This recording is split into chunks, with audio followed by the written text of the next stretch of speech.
this talk is all in my code editor, so like if something looks odd or goes wrong, just I hope it doesn't.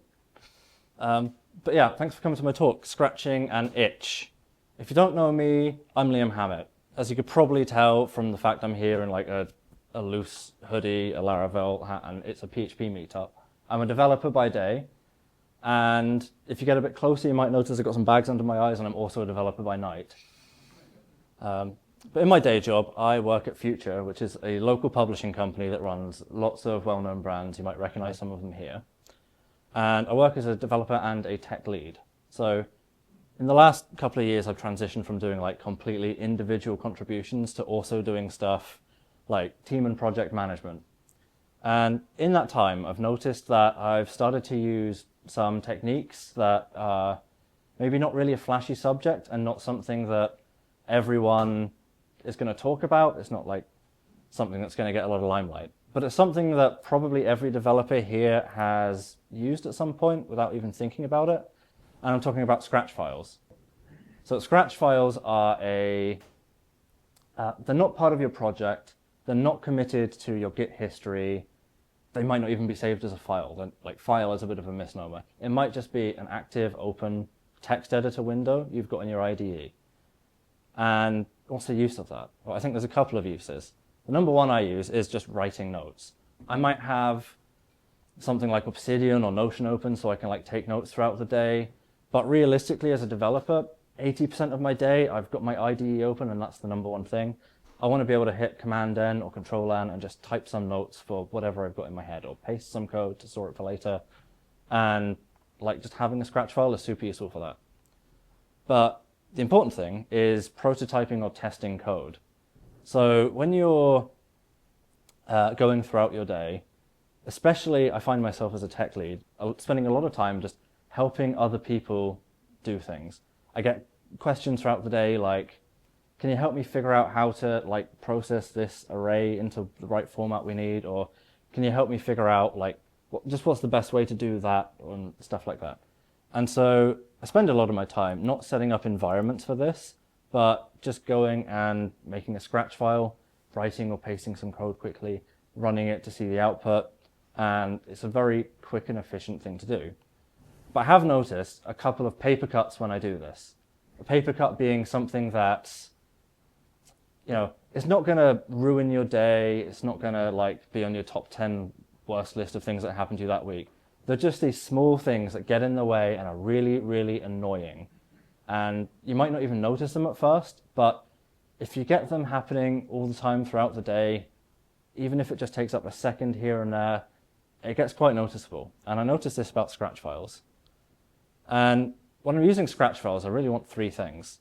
Number one is because often I'm using them to talk to other people and share some code and like explain through some code. I don't know about anyone else here, but I can like type like a ninja when I'm on my own, but as soon as someone is watching me, I forget how to type my own name. And so the least code I can type to be able to get a good result, the better. The second thing that I want from a Scratch file is to be able to stay in that Zen mode, that flow state that every developer loves being in, but it's really hard to get in. And the problem with paper cuts is if you get hung up having to run a command or do something here and there that's not really what you wanted to achieve, it has a chance of taking you out that flow state and like taking a while to really get back into what you were trying to do. And the third thing is I just want to be fast. I just want to be able to do something quickly and have it work and not get caught up in anything else. Because in software, iteration is everything. And Scratch files let us do that iteration really quickly without any commitment to the project, without any consequences if it doesn't work out. It's no strings attached. So the first thing is notes. Like I said, the number one thing is I use notes throughout the day. And I use Markdown to write notes. It's super helpful. VS Code and PHP Storm have a ton of great extensions to make writing Markdown super useful. And so I'm just going to zoom in here. In VS Code, you can just set the default language of your editor. So when you hit Command-N or Control-N, that new file that opens is going to be a Markdown file. But what about writing PHP? Well, the number one thing, because the language I have as the default is Markdown, I have to go and change my language mode. So if I go to make a new Scratch file, I hit Control N here, and I will show my tabs. As I start to type an opening PHP tag, you might notice something. That was a bad example. Because I'm in Markdown, Markdown is a subset of HTML. So as soon as I start to type the PHP tag, you'll notice I get the angle bracket at the end there because it's trying to type a PHP tag for me, an HTML tag for me. The other thing is you'll see at the very top there, the tab is actually a Markdown file, where I don't really want it to be a Markdown file, I want it to be a PHP file. So what I've done is I built a little extension for VS Code that lets me type PHP, and what it does is it automatically gets rid of that and changes the language mode to Markdown for me. Now I don't have to go into my command palette and change the language mode to PHP. It just does that for me. So it takes away that little paper cut and just lets me do that. And from there, oh, that is not the file I wanted. Bear with me. So from there, I spent that time thinking and building that. And it's in an extension. I can just set that to auto, and it will automatically switch for me. And it just saves that little bit of time. It takes that one paper cut that could have been taken me out of the flow of what I wanted to do, even if just for like 2 or 3 seconds each time, and I just don't have to think about it now. And I got thinking from that, what can I do that goes a little bit beyond that? I just want to get rid of my tabs there again. So what can I do that goes beyond that? I've now got this VS Code extension that I've built that does this one very basic thing. So I decided to see what else I could do over the course of a couple of weekends. So one of the first things I did was this is something I run into all the time. I have a string here, and this is with single quotes here, and I want to interpolate a variable into it. You'll notice as I start to type a brace and then the dollar, as soon as I type the dollar, it knows we're trying to interpolate something, and it changes that single quote to double quote. So I don't even have to think about that, it just works.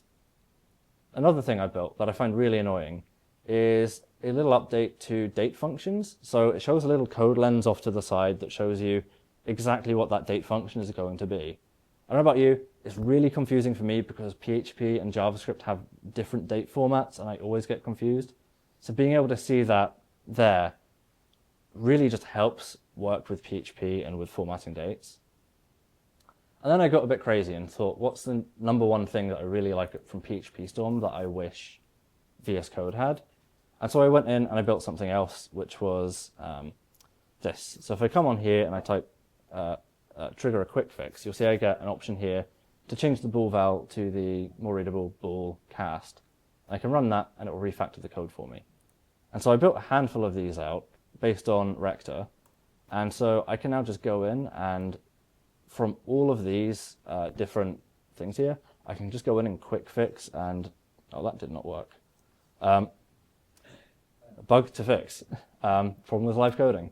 But I can just go in and I can change that long array syntax to the short array syntax.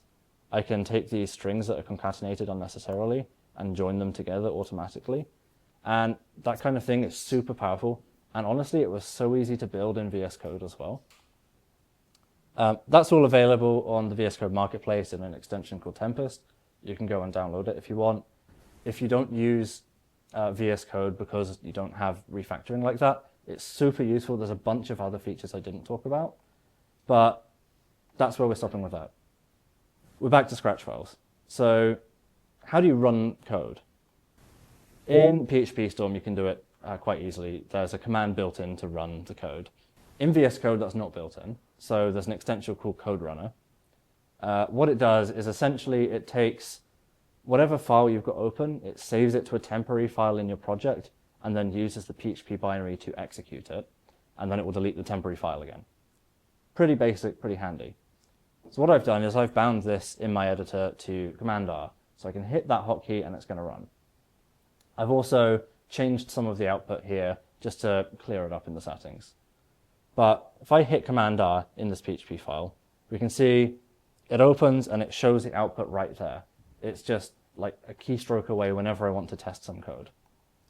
But what happens when you have some code you don't necessarily want to have to hit Command R all the time?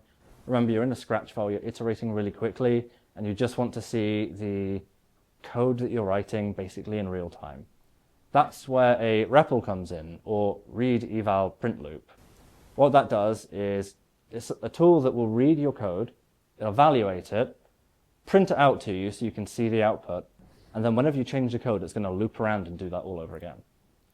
But how would something like that even work? We're going to build one out here today together. And I'm going to build it as a VS Code extension, but regardless of the fact it's a VS Code extension, like the techniques we'll use are really applicable elsewhere. So I'm going to run this command in the terminal, npx yo code. npx is npm package manager, it's package executor. It's going to run a package from the npm package repository using Node and JavaScript.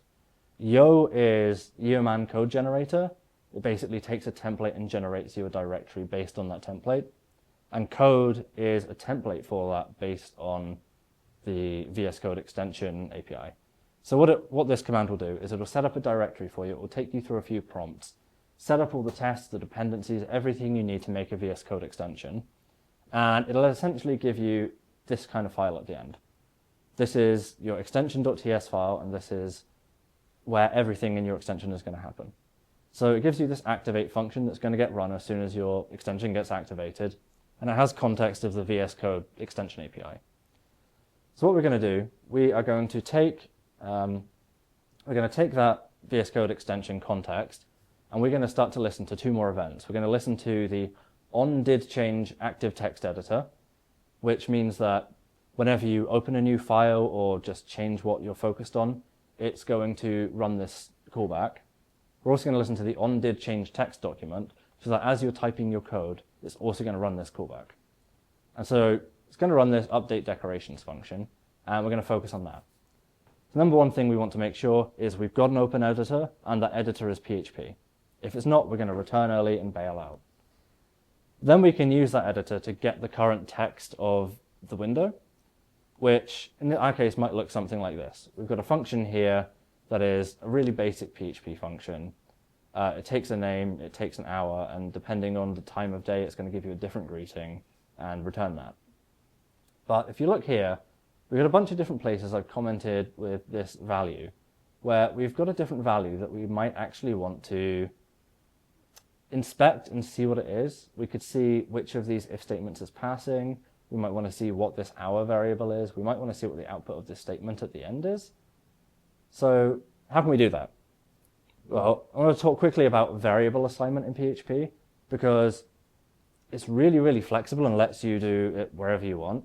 So you can assign a variable to a value, just a hard-coded value, or you can assign it to a condition. You can assign it inside an if statement even.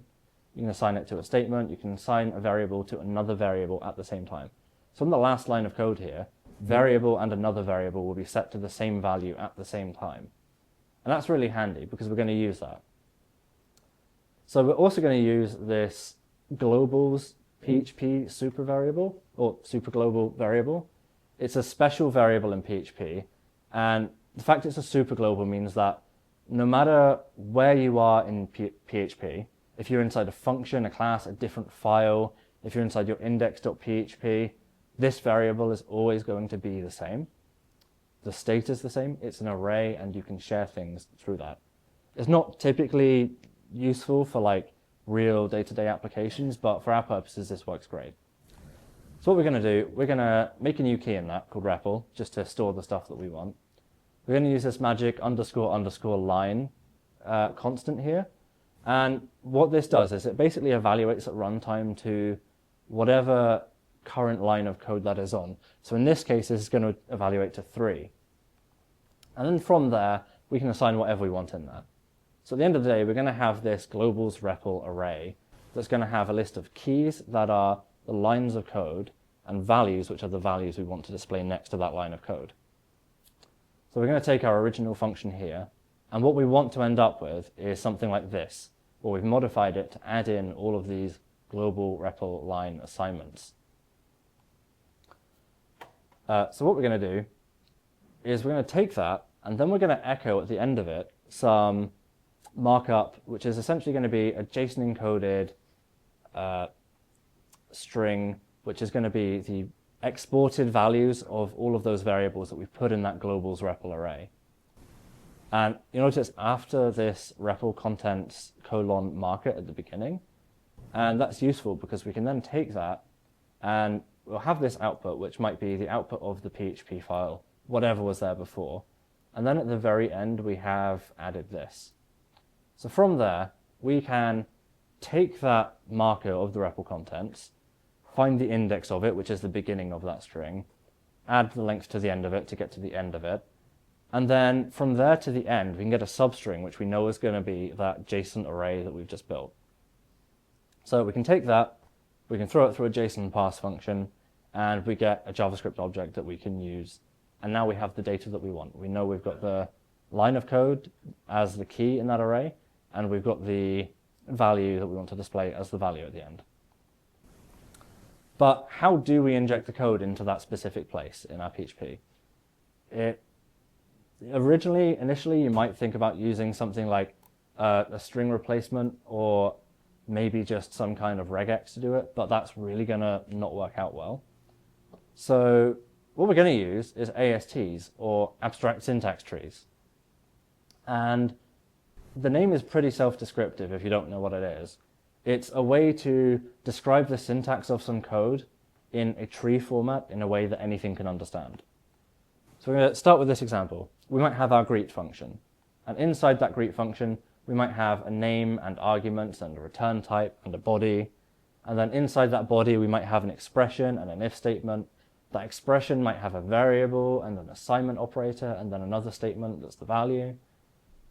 The if statement might have a condition and then the block inside that runs. And that block might have other stuff. The if statement might also have an else if or else block that have their own conditions and then more stuff that runs. So you see, if we take the code and abstract it a little bit, we can see everything's running in this kind of tree structure. And this is a quick example of one function, but in a real application, your files are going to branch off into potentially hundreds of different nodes in that tree.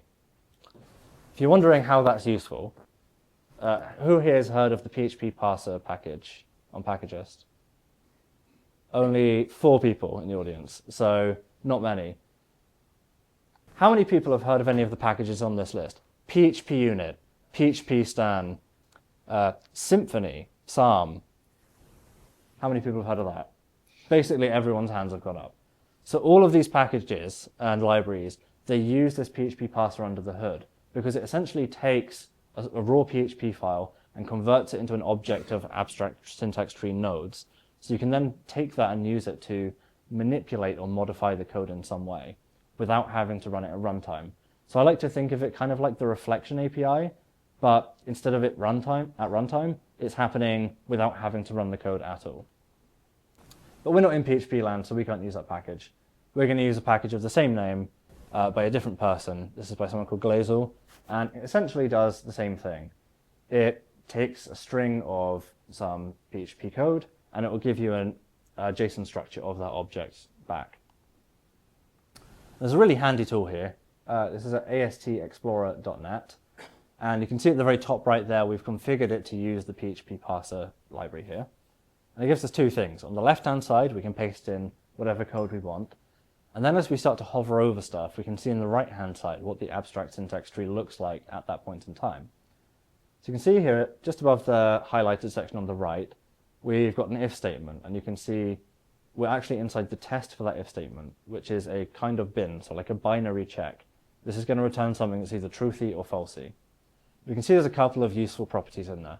There's the left-hand side of the check, there's the type of check, which is the less than operator, and there's the right-hand side of the check. And this could take any kind of form depending on what your if statement looks like. But one of the other useful things here is we can just view the raw JSON output of this using the JSON tab at the top of AST Explorer. And we can inspect exactly what the data that we'd be working with looks like. So I want to hone in specifically on this LOC property, or lines of code, because it tells us exactly where that specific node in the codebase lives.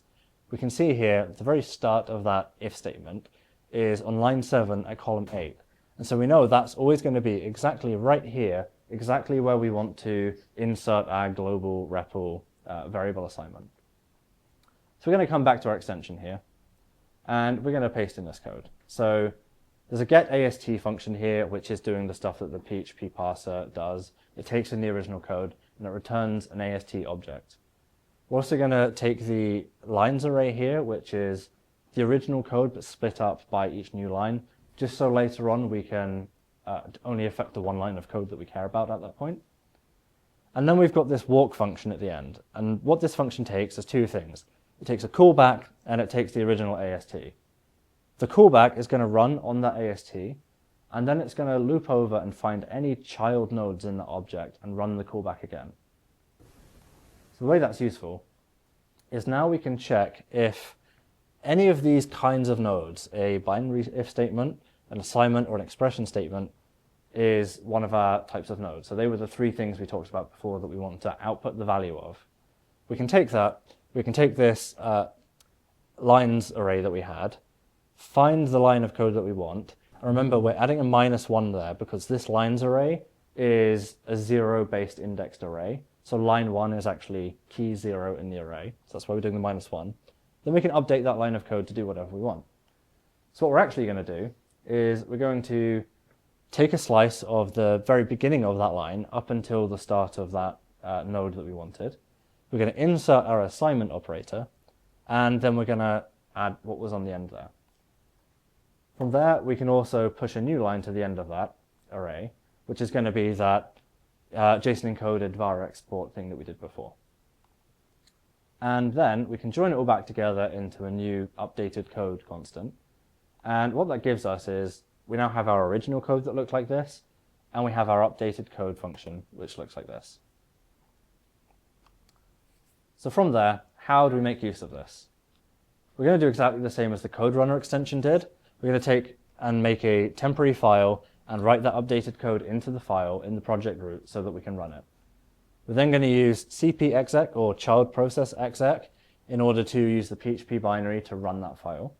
That's going to give us the standard output. And that standard output we can then take and use how we wanted.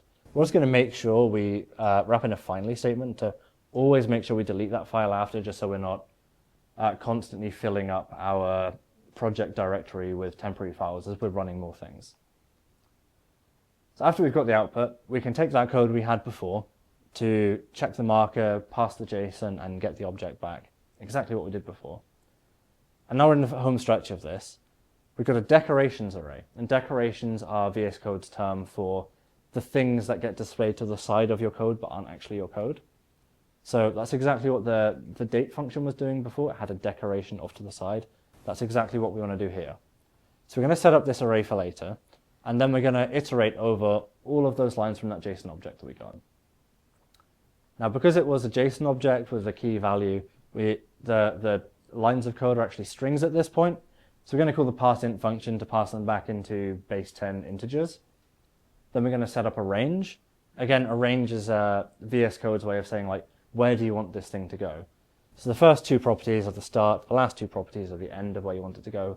But because we're displaying an indeterminate amount of text at the end, we're just going to set them to the end. So this is going to display at the very end of the line of code. And then we're going to take that range and we're going to push into our decorations array. What we're going to push is the text that we want to show using that REPL content on the correct line number, which we know is going to be the value that we wanted to display there. And we're just going to set it to gray so it's a bit muted against the normal code. From there, we can create a decoration type. This is, again, just part of the VS Code API. But what we really want to do is down here, we're setting the decorations on the editor and we're giving it our list of decorations. So now VS Code knows exactly where to put those decorations. So let's give it a try. We have our initial code here. And what I'm going to do is I'm going to run this enable PHP REPL in current file command, which is going to enable that extension for us. So I run that, and as I start to type code, you should have seen that working. That is good. That should be working there. Why wouldn't it be working? I changed some settings just before the talk, and that seems like it's not gone super well. I'm trying to remember what was the last thing I changed, so maybe I can find that quickly. One of those, maybe? Let's see if that fixed it. There we go, that fixed it. Hooray. So we can see now, next to every line of code that we had that value that we wanted to get before, we have a value showing to the right of it. So on the date function, we have it here twice because one is the runtime value and the other is that date lens that we showed before. But in all these other cases, we can see in line, without having to run our code, this is exactly what the value is. And I can come in here and I can update this to say like PHP Southwest members. And you'll see in real time it shows the output of that at the end. So that's a super basic example of how that works. But at the end of the day, you can use that to run any kind of PHP code you want. And it's super, super powerful. And what's next on that? You could build a million other things to make that REPL that we built better. But not going to go over all of those. I built those into the Tempest extension as well. So if you wanted to get that in VS Code and run it now, you can just install that extension, enable the REPL. There's a couple of settings in that as well. So if you want for Scratch files, you can automatically enable it. So you don't have to run that command. It will just be available whenever you have a Scratch file that's a PHP file. It'll work. You can also set what PHP binary you want to use.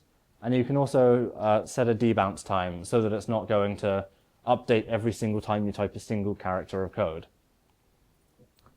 So we built a REPL, but instead of being a read eval print and then looping, what we've actually ended up with looks more like this. We read the original code, we modify it to do what we want, we then evaluate that modified code, extract that into to get the variables out of it, and then we print those variables in the editor, and then whenever there's a change to the code, we do that whole process again. So we got a REPL, and we can use that for Scratch files. So now we can open a Scratch file, we can type some code. We don't even have to press run, we can just see the output. But what else might we want to do? How about auto-loading your project files? Something I always want to do is, I've got a project that's open in my editor. It might have a dependency in it. And the dependency here doesn't matter, but I might have a dependency. I might have some code in my project that I want to use.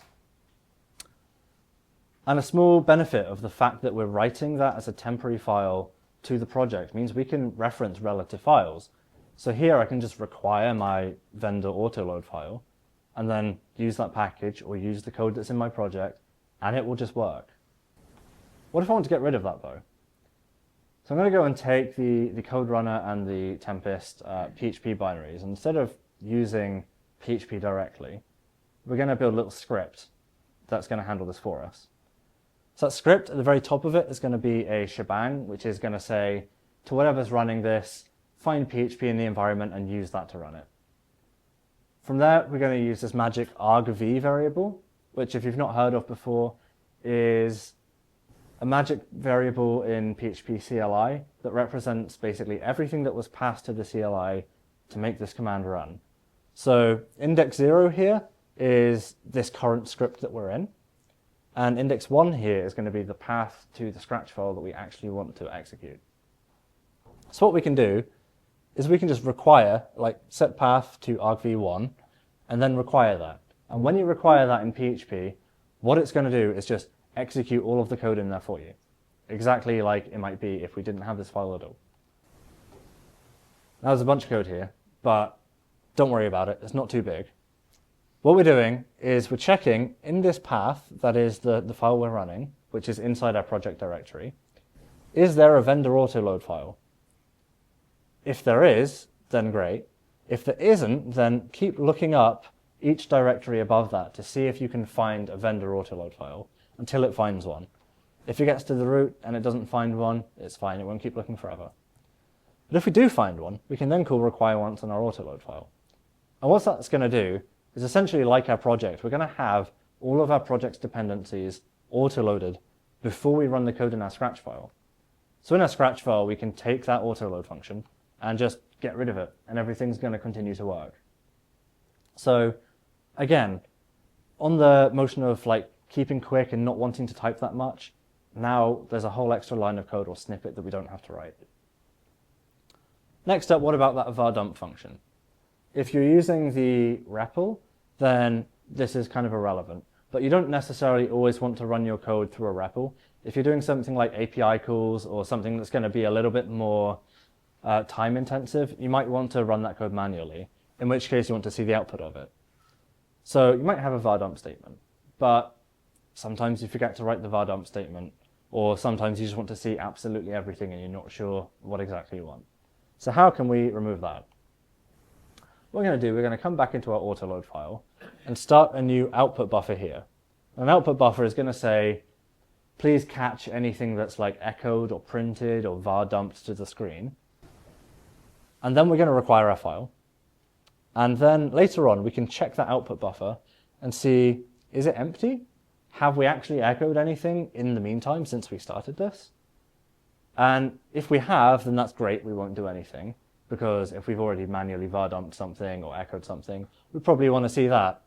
But if it is empty, then we can be a little bit helpful and try and var dump something ourselves. And what we can dump is this getDefineVars function, which in PHP is going to take all of the variables in scope at this point in time and make an associative array out of them, where the key is the variable name and the value is the value of the variable. But there's a slight problem here if we run it right now, because this is going to include the path variable, and it's also going to include all of these other variables we declared above, which we don't really want because they're not relevant to our Scratch file. So we're going to do a dumb little thing, and we're going to wrap this code in a closure, and that closure is going to execute itself at the end. And what that's going to help us do is just keep the scope of this very limited. So we're going to use this path variable that we had before because we still need to require it. But as soon as we've required it, we've unset. So it's no longer there. And now in this getDefineVars function, the only variables that can possibly be in scope are the ones that we've required here. So now if we go back and have a var dump, it's going to display the var dump like normal. But if we remove it, we still get a really useful output of the key of the variable name and the value to the side of it. So now that's another thing we just don't have to type if we're running our code manually. Next up, what if we could get rid of the namespace of that? Sometimes you just want to type something quickly. Any IDE is going to help you to insert the namespace properly, but sometimes it's an extra key press, sometimes you might mistype something and it won't import properly. So how can we just get rid of that? I'm not going to go into it specifically, but Laravel Tinker, if you've heard of that, is a package, and it has a really useful class called class alias autoloader, which does exactly that. It's basically like Composer's autoloader, but where Composer's autoloader checks like the full namespace and the class name, this one from Laravel Tinker only checks the class name. So what we can do is take that and remove the namespace, and the new autoloader is also going to match this. So this code is going to work, and we don't have that namespace at all. It's just another thing that we don't necessarily have to type. There's another one here. If I have, so here I'm trying to use the collect function from Laravel's Illuminate package, the Illuminate collections package, but I don't have that in my project. It's not one of my dependencies. Therefore, the function's not available. So if I want to maybe test a package from Composer, I've got to go and install it, maybe resolve dependencies with my project, maybe go and do a bunch of other things. It becomes a little bit of a pain once in a while. If you just want to test out a package, see if it's right for you, maybe you just want to use it one time for this one Scratch file, and it doesn't need to be part of a project. So how can we solve that? Well, in our original file, so I've simplified this a bit here, so this is like requiring the Scratch file path. We can actually define our own functions, and they're going to be available later on in our Scratch file when we run it. So what if we just built a composer require function that took a list of packages? Well, this code is quite hacky, but I'm going to talk you through it very quickly. So what we've got here, we're taking a list of package names, get out of the way. We're taking a list of package names, and again, we're making a temporary directory for them. We're making that directory, and then inside that directory, we're inserting a composer.json file that's basically empty, just to initialize Composer. Then after that, for all of the packages that we pass through the function, we can just run composer require on the package and pass through the working directory of this new sandbox directory that we came up with. So what this is going to do is install all of those dependencies into its own folder, and then we've got an autoload file that we can just require, just like we did with our projects one. So now we can come into our project and we can type composer require whatever package name we want. It's going to be available within this file, and it just works. It's just kind of helpful. And we can go above and beyond with that because we're just using composer require. We could include a specific version. We could include multiple different packages. Whatever you want, it's just going to kind of work and import something on the fly as you need it. One little bonus from here is Laravel bootstrapping. So if you're in a Laravel application, you might want to do something like this in a Scratch file where you're trying to create a user model, but it's not going to work. And the reason it's not going to work right now is because we've not really booted any of Laravel's dependencies. It doesn't know about the database. It doesn't know about any of your APIs or any of your config or environment stuff. So what you need to do is come back to where we've got our autoload file for our project, and we're going to insert this new thing. So as we found an autoload file, maybe we can also assume there's a bootstrap app.php file. And that's Laravel's way of basically starting up Laravel application. So this is what's included inside the artisan CLI and inside your index.php file in any Laravel application. And it boots up all of the service providers. So it finds your config, it finds your environment variables. It runs basically everything you need to have a fully working Laravel application.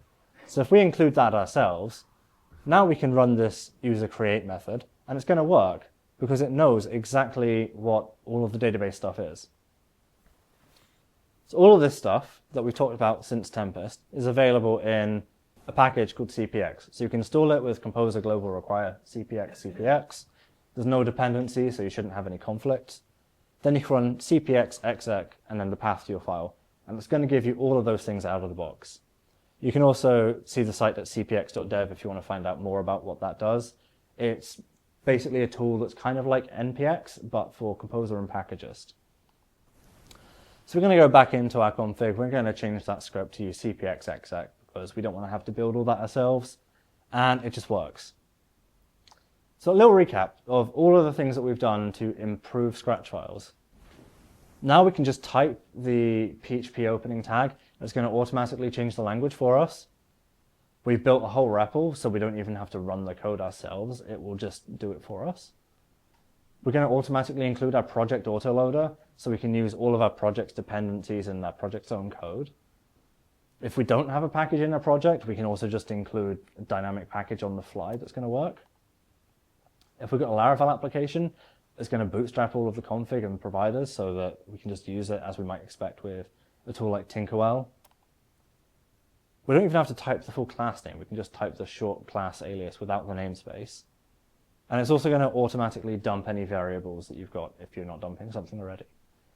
So it may have seemed a bit disjointed, but all of those things we've done now are those small paper cuts that could have got slightly in the way before, slightly taking you out of it, taking you a moment to figure out, oh, how do I include my project autoloader again?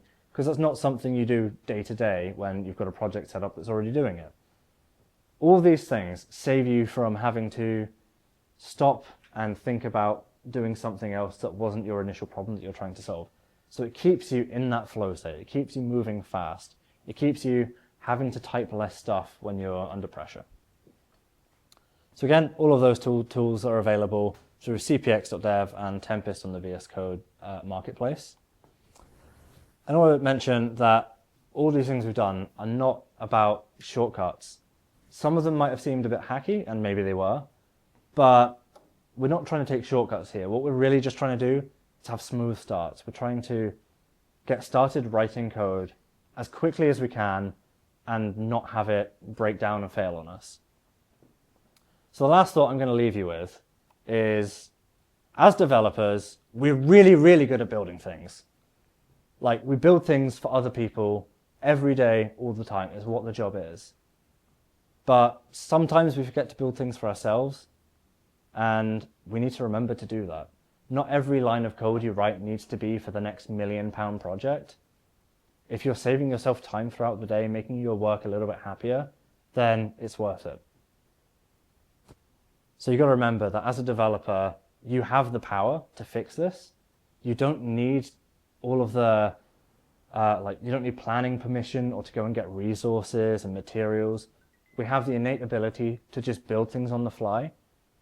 So whether for you it was not Scratch files, I'm sure everyone in this room has something that's like annoying them a little bit day to day. Maybe you roll your eyes. Maybe you just groan once in a while. But you got something that you have the power to fix. You have the power to make your life a little bit better. You have the power to scratch that itch. I've been Liam Hammett. Thanks for you.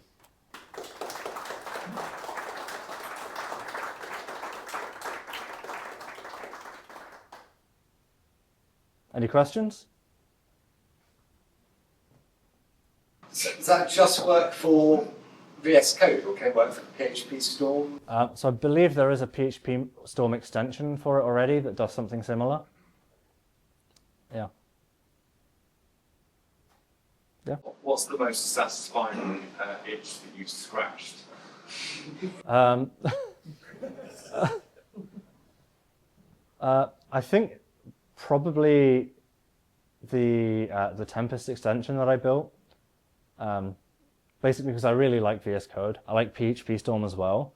But I've seen so many people talk about how it's not worth using any other IDE other than PHP Storm for writing PHP. Because it's just got so many little conveniences and refactoring tools and whatnot. And so I scratched my own itch because I want to use VS Code, and I just built out a bunch of those tools. I learned a ton about ASTs and like ways to process and parse some complex things along the way. And actually it was like really fun to do, and I use it all the time every day now. Anyone else? No? Cool. I'll hand you back to Dave.